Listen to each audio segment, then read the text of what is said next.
Welcome to the first video of Vintage Star Quilt Along. Today I'm going to show you, kind of talk about a little bit about how I'm picking my fabrics and how you might like to pick your fabrics. Of course, you can do it any way you like. It's your quilt. But I'm going to show you what I'm picking for my next version. I'm going to show you a couple of different options depending on your style, and hopefully it'll give you an idea of what fabrics you'd like to pick for your quilt. My original quilt, I based on a quilt from the 40s or 50s, not sure exactly when, but it looks like probably 40s fabric. Was what it was made out of, a vintage quilt that I found when I was at Houston at Quilt Festival. So my original quilt, which is this one here, is made with 30 style fabric because I wanted to make it somewhat like the original. And so I decided these aren't exactly 30s fabrics, but they kind of give me a 30s feel, the colors and everything. So that's what I chose for my original quilt. My stars I did with print fabric for the points. And then for the contrast, I used solids, and I tried to choose solids that I thought went along with the style of 30s fabrics. So I used some apple greens, I used some vintagey looking pinks, and kind of a golden yellow to match the lighter yellow that was in this fabric collection. So if you like this style, that might be something that you're interested in, doing a 30s version where you have 30 style fabric for your points and then some fabrics in the colors that would have been reminiscent of that time. The other thing I wanted to show you is my 9 patches. I used ginghams for all of my 9 patches, except, well, this is kind of a gingham. It's hard to see, but the little dots go in a crisscross shape. So I used ginghams and small prints for my 9 patches. And I thought it was fun to just have the small prints and the ginghams for the 9 patches, and then use the print florals for the points for the stars. So that could be an option if you have a collection of fabric that you want to use. What I like to do sometimes is create contrast by using geometrics, which in this case would be the ginghams, and then the florals or the other style print that's in the collection, then you would use that for your points. So that's just an idea. If you wanted to do something that was similar to the version of that I made my quilt in. Also, I have kits available for this quilt to make it exactly like my original, which is probably where you found me, was from seeing the original quilt. So if you have an interest in that, I can get you a link for those. I'll put that below this video on YouTube. My second version, the one that I'm going to do for this quilt along, I am going to make out of modern fabrics. And I did some mock-ups with both Tula Pink. This is Tula Pink, and Allison Glass. I loved both of them. But my husband and I are planning on moving in the next year or so, and I have already packed up all of my Allison Glass fabric. So I just got this Tula Pink in the mail, so this is what I'm going to use. So this is going to be my next version.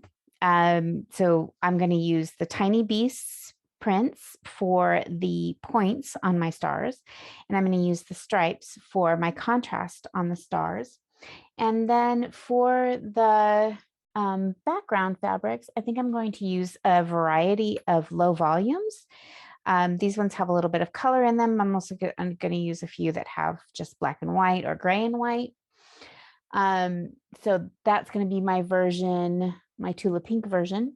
And I think for the 9 patches in that one, I'm going to use these tiny dots of Tula Pinks. So that's going to be my 9 patch, and I'll probably pair it also with the stripes because that's what I did in the original quilt. I used the solids and the ginghams, and this one I'm going to use the stripes and the dots for the 9 patches. And if you're more of a traditional person, I love me some Brenda Riddle fabric. That's my original quilt was made out of Brenda Riddle, but it was a brighter print, collection than this one is. But this would make a really pretty, soft, traditional looking quilt. If you wanted to use a larger floral, and then a contrast for this would be where the solids are in my original quilt. And then one of the soft creams for your background. And then with this one, I might take something, let's see, this collection had this gingham in it. So I might use this gingham as my 9 patch, and maybe this would be the darker squares on my 9 patch, but the gingham would be the lighter squares. And that would be a way that you could make this a more traditional looking softer quilt. So those are just some options, some ideas for choosing your fabrics, but of course choose whatever you love. And that way it will be a quilt that you love. So we'll put those aside for now. And what I really wanted to do today, I was not going to get too in the weeds about picking fabrics. We can talk about that again when we do our live videos for the quilt along. So we'll start with the first week choosing fabrics. The next week we'll be cutting, and then the next week we'll be doing starting on our blocks. But we'll talk live about choosing fabrics. If you'd like some advice and help on choosing fabrics, I'm happy to help. I'm not going to say that I am the expert, know all of everything when it comes to choosing fabrics. I've just been doing it a long time, so I might have some ideas for you, or if you just want to do it yourself, that's great. So do whatever you like. What we're going to do now is I'm going to show you how to cut out your pieces to use for your foundation paper piecing. What I've done is given you some templates to cut your fabric with. These are not the actual pieces that are going to make up the blocks. These are just for cutting your fabrics out to use on your foundation pieces. And the reason that I did this was so that you could make the quilt without wasting too much fabric. If you cut with these templates, you'll only have a little bit of waste, and that's really nice when you're doing foundation paper piecing. Foundation paper piecing, I like to tell everyone, used to be my nemesis. I hated it. I would do anything to not have to foundation paper piece, but I have learned an easier way to do it. And so I am going to show you my way during this quilt along. So first thing we're going to do is cut our fabric. What you will want to do is take your contrast fabric and cut a strip across the width of the fabric that is 3 inches wide. I'm not going to worry about pressing this fabric because these pieces do not have to be perfect, because we're not going to sew these as if they were just templates. They are actually just going on foundation paper piecing. The paper piecing is what's going to make them accurate, so you don't have to worry about these being perfectly perfect when you cut them. I'm going to cut a 3-inch piece, and I need a new rotary blade, so you'll have to forgive me. I'm going to have to cut twice on each of these probably. And what I do is put the selvage side up so that I make sure that I'm not cutting the selvage. And this is the contrast. So it says right on it, solid contrast fabric. This is the piece that you're going to cut for that. You'll need 4 of these for each of your stars. And you'll need 8 of the print fabric template for each of your stars. So you only need 4 of these. You can get 8 across the width of the fabric. So you can get 2 squares out of each strip if you want to. And I am going to do 2 squares from each of my fabrics. So I would go all the way across the fabric. Now this first cut, you can turn this around right away, or you can just wait and do it at the end. I'm going to wait and do it at the end. So I just turn the template over, match it up to the edge again. And the reason that I've done the templates the way that I have is so that you can cut these without having too much waste. I know I said that already, but that is the reason that they're shaped the way they are. This is actually going on a piece that has two edges that come into a point, but if I had you cut the template out that way, you would have a lot of waste and you would also have to make a lot more cuts. So this way you only have to make one cut for each set. And it doesn't matter that you have a reversed piece either. So I have this folded over still, so you're cutting two pieces at once. And it doesn't matter that it's reversed because this is not the perfect shape. It's just a big enough shape that will fit on your foundation paper piece. So don't worry about that. And my biggest goal when writing this pattern was to make it as easy as possible for you to do this foundation paper piecing, because I hate foundation paper piecing. So I wanted to make sure that you guys didn't have that same feeling when you got finished with this quilt. So I'm going to go ahead and take this first piece that had the selvage on it, and I'm just going to cut off the selvage. It doesn't matter, but just in case when we're piecing, so we don't get that selvage into our pieces. Okay, so I got 8 pieces out of the width of that fabric. That's twice as many as I'm going to need for one star, but that's okay because I am going to make 2 out of each. So, oh, also, when I chose these to go together, I just wanted to show you. I took my pattern, what do I want to say? My print piece. And when I look at my print piece, I see that there is a pop of color. And in this one, it's this bright green color. And so I've decided to use the bright green as my contrast. That way it pulls out that color from that fabric. And I'll show you the other 2 that I've gotten cut out so far, so you can see the same thing with those as well. Okay, and so for your print fabric, you're going to cut a piece that's 4 1/4 to 4 1/2 wide. Doesn't matter, it doesn't have to be perfect.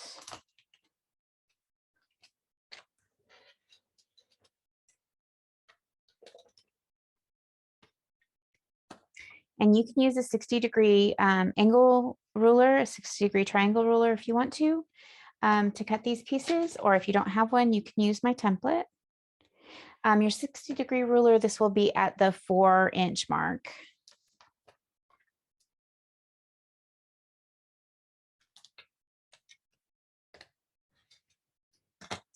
So you just make your first cut on the angle, pull that apart a little bit so you can see where the edge is, and then flip your triangle around and cut your next piece. And you will need 8 for each star.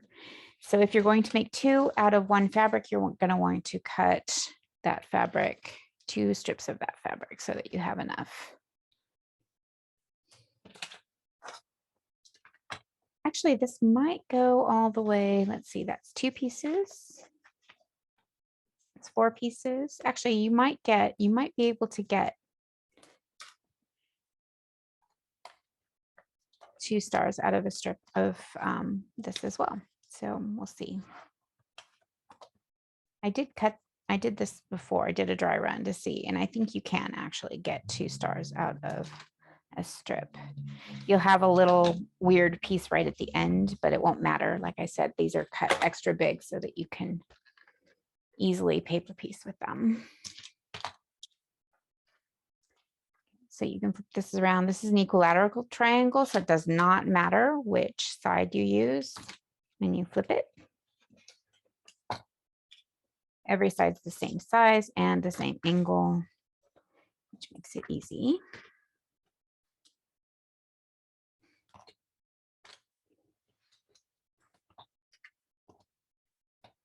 The piece that's on your foundation is not actually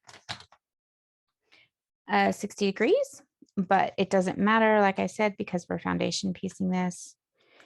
All of your pieces can just be cut simply, and you don't have to get super worried about it being right next to the piece of paper. It just goes pretty easy like that.